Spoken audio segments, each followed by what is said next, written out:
चलो बच्चों आ जाते हैं आज की बातचीत करने। ठीक है, तो पार्टनरशिप में जो फंडामेंटल्स रहा है, ठीक है, फंडामेंटल्स का जो पहला टॉपिक रहा है, पहला चैप्टर है पार्टनरशिप फंडामेंटल्स, जिसमें हमने पार्टनर्स कैपिटल अकाउंट बनाना सीखा, पार्टनर्स करंट अकाउंट सीखा, ड्राइंग्स के वेरियस केसेस देखे, अबाउट 15 केसेस हमने देखे हैं। ठीक है, फिर बैलेंस शीट उससे बनाना, ठीक, फिर चार्ज वर्सेस एप्रोप्रिएशन देखा है, फिर हमने एक और चीज देखी है पास्ट एडजस्टमेंट। ठीक, तो ये सारी जो चीजें हैं जो पार्टनरशिप के फंडामेंटल चैप्टर जो होता है, पहला चैप्टर जिसमें हमें बेसिक्स मालूम करना पड़ता है, वो हम बेसिक्स देख चुके हैं, बेसिक्स हमारे क्या हो गए हैं, खत्म हो गए। ठीक, अब जो हमारी आगे की पढ़ाई होने वाली है नेक्स्ट 2 to 3 डेज में, वो हमारी होने वाली है पूरी की पूरी गुडविल की पढ़ाई। ठीक, क्योंकि पार्टनरशिप में चाहे आप रिकॉन्स्टिट्यूशन पढ़ो, जब प्रॉफिट शेयरिंग रेशियो सिर्फ चेंज होता है पार्टनर्स के बीच में, तो गुडविल का ट्रीटमेंट क्या होता है, फिर एडमिशन पढ़ो तो भी उसमें गुडविल का ट्रीटमेंट बताया गया है कि नहीं, बताया गया ना, फिर रिटायरमेंट में भी है, फिर डेथ में भी है। तो पूरे कॉम्पैक्ट गुडविल का हम एक ट्रीटमेंट पढ़ने जा रहे हैं। तो सबसे पहले तो सर ये बताओ कि गुडविल होती क्या है। मैंने कहा अच्छा जी आइए बताते हैं सर गुडविल का मतलब क्या, क्योंकि ये जो बोर्ड पे अभी चीज फिलहाल लिखी हुई है, मैं हट जा रहा हूं इसको आराम से नोट कर लेने के लिए। ठीक, स्क्रीनशॉट ले लेंगे बच्चे, हो जाएगा यहां से काम। ठीक है, तो ये जो पूरी तरह से चीज लिखी हुई है बोर्ड पे गुडविल के बारे में, ये जो है वो basically exam point of view से, जो आपके छोटे एग्जाम्स होते हैं, बेसिकली कॉम्पिटिटिव एग्जाम्स हैं, या बोर्ड्स में 1 नंबर के क्वेश्चंस में इस तरह की चीजें सबसे ज्यादा आती हैं। ठीक, सबसे पहले मैं बता दूं गुडविल क्या होती है। 11 से हम पढ़ रहे हैं। गुडविल का मतलब होता है गुड नेम, गुड फेथ या good reputation build by owner. ठीक है, ओनर जो बिजनेस का पार्टनर है, चूंकि हम पार्टनरशिप में पढ़ रहे हैं, कंपनियों में भी यही ना चलेगा, ऐसा कुछ नहीं है कि मीनिंग थोड़ी बदल जाएगी। ठीक है, तो गुड नेम, गुड फेथ या गुड रेपुटेशन जो बिजनेस के ओनर्स मिलके या ओनर मिलके या ओनर खुद से जो बिल्ड करते हैं, बनाते हैं अपना गुड नेम, अपनी गुड फेथ मार्केट में, या अपनी गुड रेपुटेशन। क्लियर हो गई बात, मीनिंग हमें क्लियर हो गई। ठीक, गुडविल हमारे लिए क्या है, तो सर गुडविल हमारे लिए सबसे पहले क्या है, एसेट है ना। अब ये कौन सा एसेट है, करंट एसेट है कि नॉन करंट एसेट है, तो ये क्या है सर, नॉन करंट एसेट है। यहां मैंने लिखा हुआ है ये क्या है हमारा, नॉन करंट एसेट है। अब नॉन करंट एसेट है तो कौन सा नॉन करंट है, टेंजिबल कि इनटेंजिबल, तो ये क्या है आपका सर, इनटेंजिबल। इनटेंजिबल एसेट के लिए एक और नाम यूज होता है जो एग्जाम से पूछता है, नॉन फिजिकल एसेट, यानी कि इसका कोई फिजिकल एग्जिस्टेंस नहीं होता है। क्लियर है बात। ठीक है, तो गुडविल क्या है हमारा, एसेट है, नॉन करंट एसेट है। नॉन करंट एसेट में ये क्या है, नॉन फिजिकल या इंटेंजिबल कह लो, क्योंकि फिजिकल एसेट को हम क्या कहते हैं भैया, टेंजिबल एसेट कहते हैं। ठीक, अच्छा एक क्वेश्चन आपके कॉम्पिटिटिव एग्जाम से पूछता है, जब आप एंट्रेंस वगैरह में बैठोगे 4 ऑप्शंस दे देगा कि गुडविल इज /n लगा देगा, tangible asset, intangible asset, fictitious asset या कुछ और ऐसा, नन ऑफ दीज या ऑल ऑफ दीज, ऐसा कुछ लिख देगा। गुडविल कभी भी फिक्टिशियस एसेट नहीं है। फिक्टिशियस मतलब होता है इमेजिनरी। ठीक है, गुडविल इमेजिनरी एसेट नहीं है, गुडविल एक्चुअल में एसेट है, बस हम देख नहीं पाते हैं, दैट इज अनदर थिंग। ठीक है, या आगे मैं बताऊंगा हम उसको कैलकुलेट नहीं कर पाते हैं, ये एक अलग चीज है, मगर गुडविल इमेजिनरी एसेट नहीं है, गुडविल एक्चुअल में बिजनेस का एसेट होता है। ठीक है, जैसे मेरी गुडविल है तो मेरे यहाँ बच्चे बैठे हुए हैं, दूसरे टीचर की गुडविल होगी, उसके यहाँ बच्चे बैठे हुए हैं, किसी स्कूल की गुडविल है तो वहां बच्चे ज्यादा एडमिशन ले रहे हैं, किसी कॉलेज की गुडविल है तो बच्चे का प्रायोरिटी होता है कि हम 12th पास करने के बाद अगर हम 95 एंड अबव 98 99 ले आते हैं तो हम कहाँ पहुंचेंगे, SRCC जाएंगे। ठीक है, या DU जाएंगे। ठीक, या जो हमारे इलाके के बच्चे हैं उनके हिसाब से है कि हम BHU जाएंगे। ठीक है, या लखनऊ हम जाएंगे। ये गुडविल है इंस्टीट्यूशंस की, उन लोगों की, उन ओनर्स की क्या है, ये गुडविल है। ठीक, तो ये किसी भी तरह से भैया आपका फिक्टिशियस एसेट नहीं है, नॉट लिखा हुआ है आगे। अब गुडविल अगर एसेट है तो एसेट का काम क्या होता है, बिजनेस को चलाना। गुडविल हमारे बिजनेस को कैसे चला रहा है, helpful in generating more profit than that of same nature of business doing by others. जैसे एक बिजनेस मैं कर रहा हूं और एक बिजनेस सेम नेचर का बिजनेस आप कर रहे हैं। ठीक है, अब मेरे यहां मैं ज्यादा प्रॉफिट कमा लेता हूं। जैसे मेरा मान लो कि गारमेंट्स का बिजनेस है और आपका भी गारमेंट्स का है, तो हम दोनों का बिजनेस का नेचर सेम हुआ ना, सेम हुआ। मेरा प्रॉफिट और सेम साइज है, सेम एक ही जितना बिजनेस है, 10 लाख रुपए की कैपिटल लगी हुई है, तो सब कुछ एक जैसा ही है लगभग, कोई बहुत अंतर नहीं है। ठीक है, मगर मेरे बिजनेस की प्रॉफिट जो है वो आपके बिजनेस से ज्यादा आ रही है, या अपोजिट कर लो, आपके बिजनेस की प्रॉफिट मेरे से ज्यादा आ रही है। ये कैसे पॉसिबल है, ये गुडविल से। गुडविल यही हेल्प कर रहा है मोर प्रॉफिट अर्न करने में गुडविल हेल्प कर रहा है। नॉर्मल प्रॉफिट तो हर आदमी कमा रहा है, जो नॉर्मल से भी ज्यादा कमा ले वो किस वजह से कमाया? गुडविल की वजह से, गुड नेम की वजह से, गुड फेथ की वजह से, गुड रेपुटेशन की वजह से, इजंट इट? It is. ठीक है। Can only B estimated, goodwill सिर्फ एस्टिमेट की जा सकती है, कभी एक्चुअल गुडविल आप कैलकुलेट ही नहीं कर सकते। ठीक है, ये सिर्फ क्या की जा सकती है? एस्टिमेट। ठीक, और एस्टिमेशन भी कब होता है? चल रहा है ना? पॉज हो गया? चल रहा है ना? ठीक है। Can only B estimated, goodwill सिर्फ एस्टिमेट की जा सकती है, वो भी कब? जब एक रनिंग बिजनेस पूरी तरह से या तो खरीदा जाए, भाई मैं खरीदूंगा कब? जब आप बेचेंगे। ठीक है, या मैं बेचूंगा कब? जब आप खरीदेंगे। इसी के बीच में जो डिफरेंस आएगा उसे क्या कहा जाएगा? गुडविल। इसका एग्जांपल ऐसे देख लो इस वाले केस में कि मान लो मेरे बिजनेस की नेट वर्थ आई 100 करोड़, ठीक है, और आप मुझको पे करते हो 120 करोड़। तो ये जो 20 करोड़ आपने एक्सेस मुझे पे किया है, ये किस चीज का पे किया है? मेरे बिजनेस की नेट वर्थ आती है 100 करोड़। तुमने मुझसे पूछा कि आप अपना बिजनेस बेचोगे, मैंने कहा हाँ बेच देंगे। कितना? मैं कहा कि नेट वर्थ निकाल लेते हैं, बैलेंस शीट से नेट वर्थ पता चल गई, नेट वर्थ आई 100 करोड़ रुपए। ठीक है, मैं आपसे मांग करता हूं कि मुझे 120 करोड़ रुपए चाहिए। 20 करोड़ एक्स्ट्रा में किस चीज का ले रहा हूं? गुडविल का। ठीक है, तो ये सिर्फ एस्टिमेट की जा सकती है, क्योंकि मुझे ऐसा लगता है कि मेरी गुडविल मार्केट में कितने की है भैया? 20 करोड़ की है। ठीक है, मान लो सेटलमेंट होते होते हम 15 करोड़ पे आ गए कि नहीं यार 120 करोड़ सर आपको हम नहीं देंगे, हम आपको 115 देंगे। ठीक है, तो मेरी गुडविल कितने की एस्टिमेट हुई? 15 की हुई।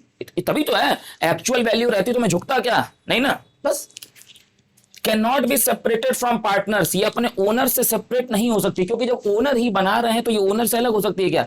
यानी कि हम जो एक कॉन्सेप्ट पढ़ते हैं सेपरेट एंटिटी, गुडविल की कोई सेपरेट एग्जिस्टेंस नहीं होती है बिजनेस से। गुडविल मैं हूं तो मेरी गुडविल मेरे साथ ही चलेगी, आप हैं तो आपकी गुडविल आपके साथ ही चलेगी। गुड नेम या बैड नेम जो भी हो वो आपके साथ जाना है।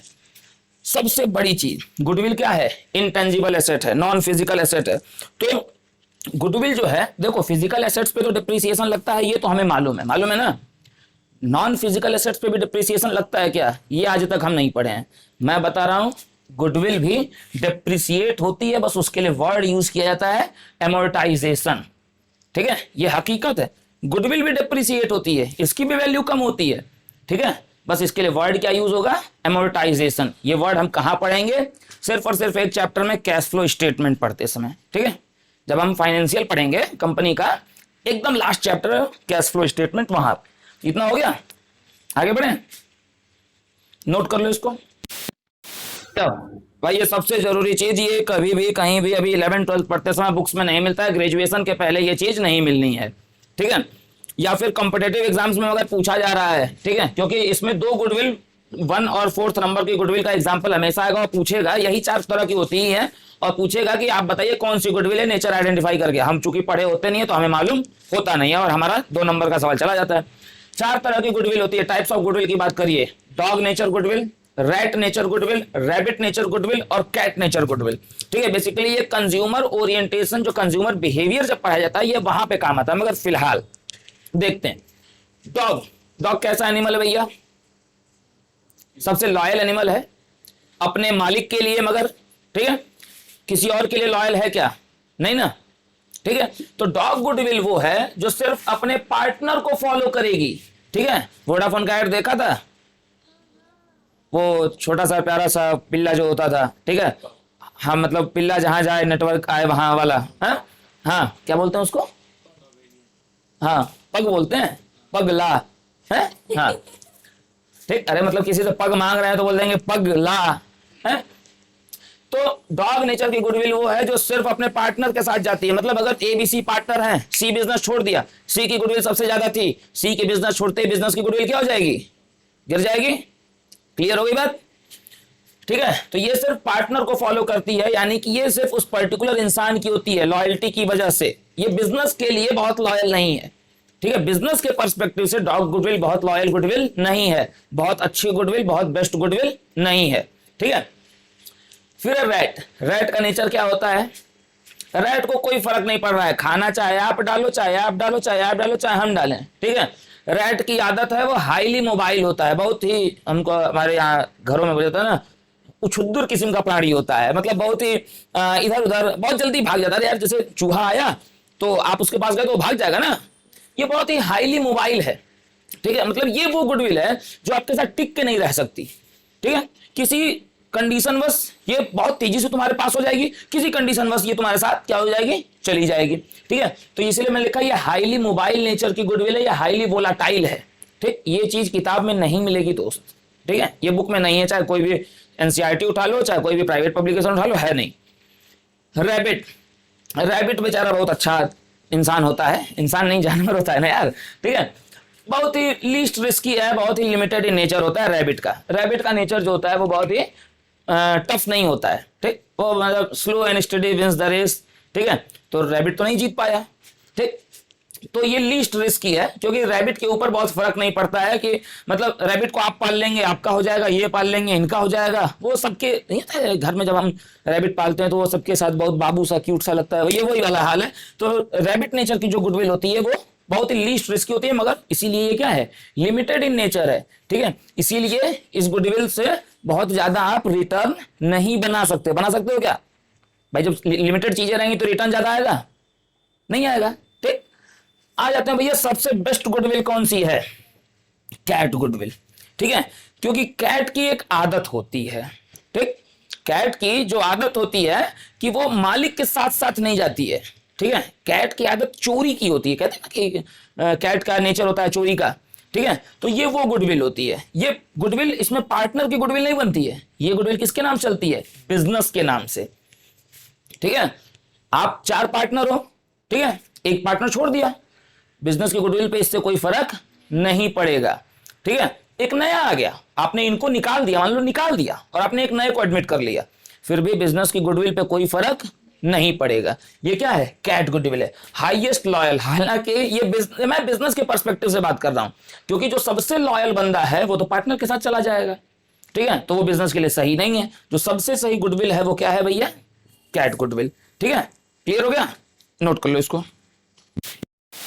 आ जाओ भैया, बोर्ड पे हम दूसरी चीजें देख लेते हैं। Classification of goodwill. गुडविल कितने तरह की होती है? 2 होती है, परचेज्ड और सेल्फ जनरेटेड। मैंने बताया था अभी थोड़ी देर पहले, जब पिछली बार बोर्ड पे लिखा था कि परचेज्ड गुडविल ही क्या की जा सकती है? एस्टिमेट, क्योंकि गुडविल कैलकुलेट तो की नहीं जा सकती है, तो यही आपकी एस्टिमेट की जा सकती है। सेल्फ जनरेटेड गुडविल जो होती है, जो हमने बिजनेस में खुद से बनाई है, वो एस्टिमेट तक नहीं की जा सकती, ठीक है। नॉट इवन एस्टिमेटेड, ये क्या हो सकता है? ये एस्टिमेट तक नहीं की जा सकती है। क्लियर हो गई बात? इसको नोट करो, यही 2 है, ठीक है। इसमें से भी एक सवाल पूछने के बहुत से चांसेस होते हैं कि कौन सी गुडविल, ठीक है, कैलकुलेशन के टाइम एस्टिमेट की जा सकती है, परचेज की सेल्फ जनरेटेड। तो आंसर क्या हम देंगे? परचेज्ड, ठीक है, क्योंकि सेल्फ जनरेटेड जो है वो एस्टिमेट तक नहीं की जा सकती है। होगा?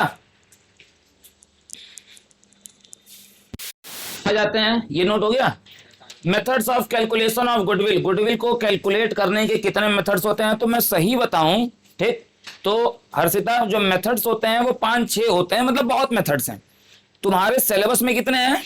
सिर्फ 3 पढ़ने हैं, ठीक है। एक्चुअल में बुक्स में 4 देते हैं, वेटेज एवरेज प्रॉफिट भी देता है, मगर वो आता नहीं है। 3 मेथड हैं जो आने हैं। कौन कौन से? Average profit method, super profit method, और फिर कैपिटलाइजेशन मेथड। फिर कैपिटलाइजेशन मेथड में 2 मेथड हैं, तो टोटल हमको 4 पढ़ने आज, ठीक है। सबसे पहले मैं बात कर रहा हूं एवरेज प्रॉफिट मेथड की। एवरेज प्रॉफिट मेथड से आप गुडविल कैसे निकालोगे? तो उसका फॉर्मूला होता है गुडविल का, average profit multiplied by number of years purchase, ठीक। इसका मतलब तुमको 2 चीजें निकालनी है, एवरेज प्रॉफिट निकालना है और नंबर ऑफ ईयर परचेज निकालना है, ठीक है। नंबर ऑफ ईयर परचेज हमको निकालना नहीं होता है, वो क्वेश्चन में क्या होता है? ऑलरेडी गिवन होता है, ठीक है। तो आपको सिर्फ क्या निकालना बाकी रह गया sir? Average profit. Average profit का फॉर्मूला क्या है? Profit of the given years, जो भी 3-4 साल गिवन है उसके प्रॉफिट या लॉसेस, उसको आप ऐड कर लोगे, ठीक है। इसको आगे समेशन लगा दूं, समेशन का सिंबल, ठीक है, divided by number of years given. जैसे 4 साल का प्रॉफिट गिवन है, ठीक है, जिसमें 3 साल का मान लो प्रॉफिट है, 1 साल का लॉस है, तो ऐड लेस कर दो, डिवाइडेड बाय क्या कर दोगे? 4 कर दोगे। क्लियर? क्या आ जाएगा सर आपका? Average profit. अब ये जरूरी चीज है, सबसे जरूरी चीज यही है, एवरेज प्रॉफिट निकालते समय आपको क्या क्या बातें ध्यान में रखनी है। बिल्कुल सर, ये सिर्फ एवरेज प्रॉफिट के टाइम ये चीजें ध्यान रखनी है। सबसे पहले अगर क्वेश्चन में कहीं एबनॉर्मल इनकम्स गिवन है, ठीक है, तो वो एबनॉर्मल इनकम को, एबनॉर्मल हम क्या कहते हैं, हाँ एबनॉर्मल इनकम को तो इनकम ही कहते हैं। एबनॉर्मल अगर इनकम्स हैं तो वो क्या होंगी, उस साल के प्रॉफिट से माइनस। अगर एबनॉर्मल लॉसेस गिवन हैं तो उस साल के प्रॉफिट में क्या कर दिए जाएंगे सर, ऐड कर दिए जाएंगे। अगर किसी तरह का कैपिटल एक्सपेंसेस है, जैसे मान लो कि परचेज ऑफ बिल्डिंग प्रॉफिट में अगर जोड़ा गया है, ठीक है, तो क्या कर दोगे आप, ऐड कर दोगे, है। और अगर कोई कैपिटल इनकम है, जैसे बिल्डिंग बेची गई थी और उस वो अमाउंट प्रॉफिट में जोड़ दिया गया है, तो उस अमाउंट को क्या कर दोगे आप, माइनस कर दोगे। अगर रेवेन्यू नेचर का एक्सपेंसेस हुआ है, जैसे मान लो वेजेस देना था, हमने वेजेस नहीं दिया है, तो प्रॉफिट में हम क्या कर देंगे, माइनस। और अगर रेवेन्यू नेचर की कोई इनकम हुई है, जैसे कमीशन रिसीव हुआ है, ठीक है, और वो हमने प्रॉफिट में नहीं जोड़ा है, तो हम क्या करेंगे, अब ऐड कर देंगे। तो इससे आपका actual profit of the year निकलेगा। फिर एक्चुअल प्रॉफिट्स को आप समेशन कर दो, नंबर ऑफ ईयर्स से डिवाइड कर दो, आप पा जाओगे एवरेज प्रॉफिट। एवरेज प्रॉफिट मिलते ही उसको आप नंबर ऑफ ईयर्स परचेस से क्या कर दो, मल्टीप्लाई कर दो, आप पा जाओगे गुडविल। क्लियर हो गई बात? चलो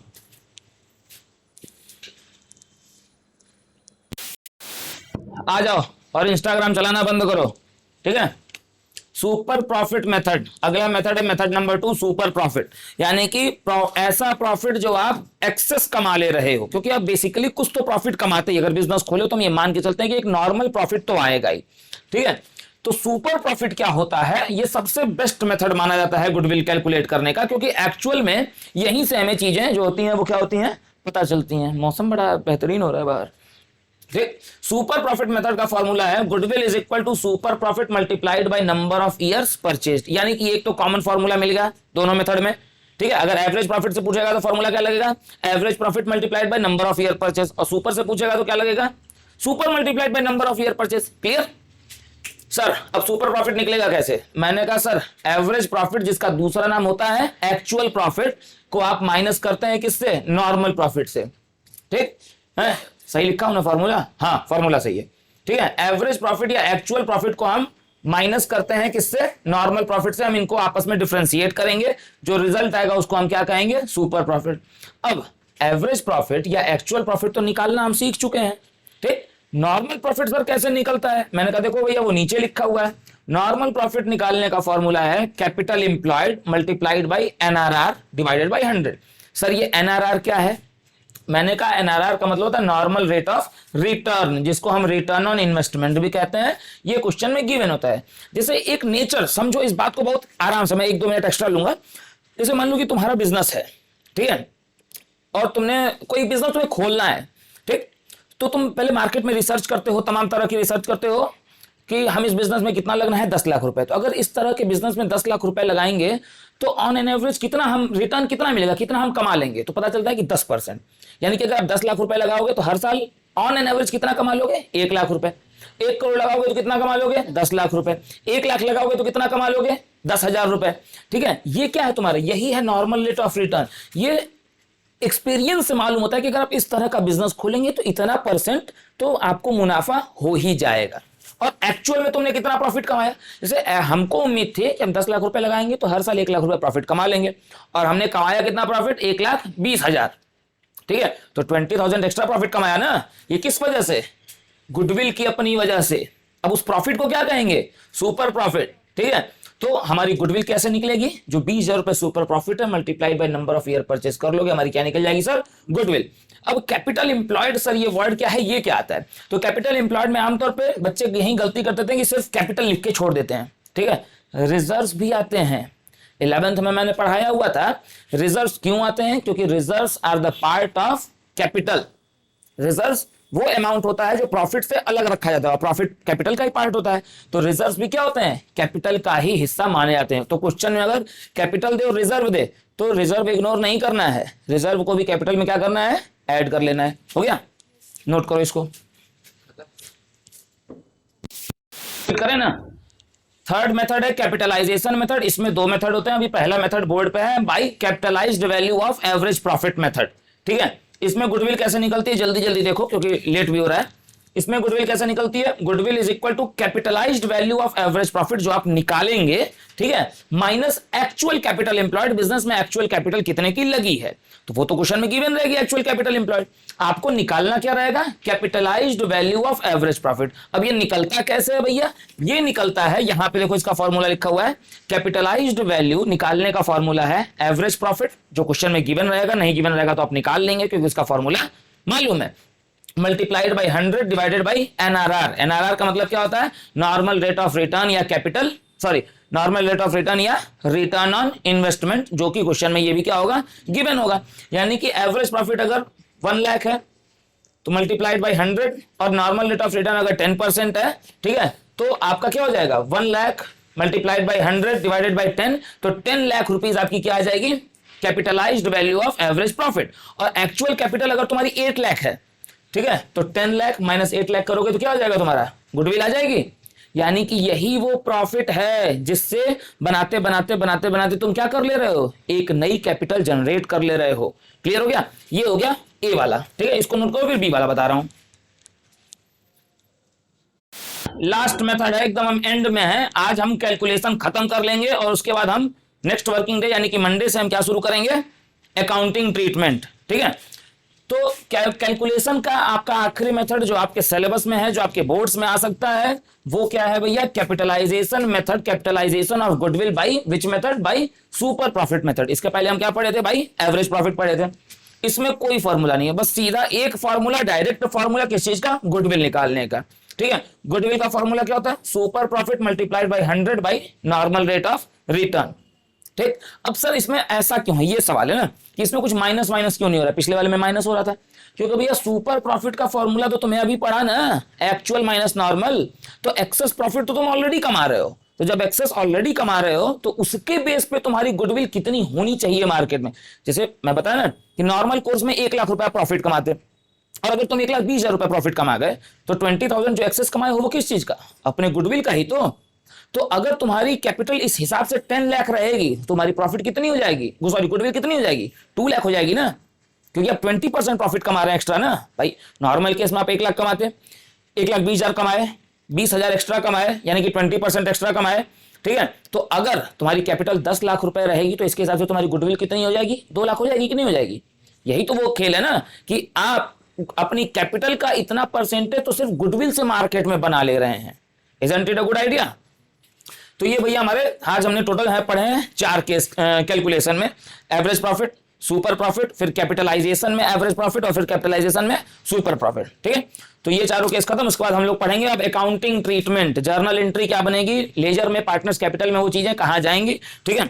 तो आज की हमारी आपकी बातचीत यहीं पे खत्म होती है। आप सभी का समय शुभ हो। जय हिंद।